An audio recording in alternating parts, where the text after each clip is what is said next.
Sebuah video viral di media sosial yang memperlihatkan sejumlah warga berdiri di tol Cipularang. Dalam video yang diunggah akun Instagram @autonetmax itu disebutkan sejumlah warga menutup jalan karena protes arus lalu lintas ke Jakarta macet dari pukul 1 waktu Indonesia Barat dini hari tadi.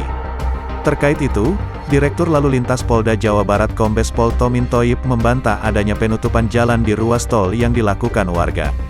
Tidak ada pemblokiran jalan, kata Tomin saat dihubungi, Jumat, tanggal 29 April tahun 2022. Tomin menjelaskan warga saat itu menunggu karena sistem buka tutup akibat kebijakan one way yang diberlakukan mulai gerbang tol Cikampek Utama, Cikatama. Mayoritas semua menunggu, kapan sih ini jam 12 kok belum dibuka, karena mereka nggak mau melewati jalur arteri, ungkapnya. Padahal, lanjut Tomin, pihaknya sudah mengalihkan pengendara agar bisa melalui jalan arteri. Itu ke arah Jakarta dialihkan ke arah Dauhan untuk masuk arteri. Mereka nggak mau, mereka nunggu kapan waktunya, kan ada jadwal kita, nah mereka menunggu, ungkapnya. Dia meminta maaf terkait hal yang terjadi. Rekayasa lalu lintas one way yang sudah dijadwalkan tidak berjalan sesuai rencana.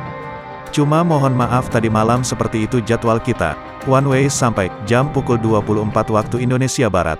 Tapi arus lalu lintas dari Jakarta itu tinggi, jadi saya lihat di Cikatama sampai pagi itu antreannya panjang, jelasnya. Diketahui, arus lalu lintas dari Bandung menuju Jakarta tepatnya di KM 72B Tol Cipularang sempat macet total pada Jumat, tanggal 29 April tahun 2022, pagi.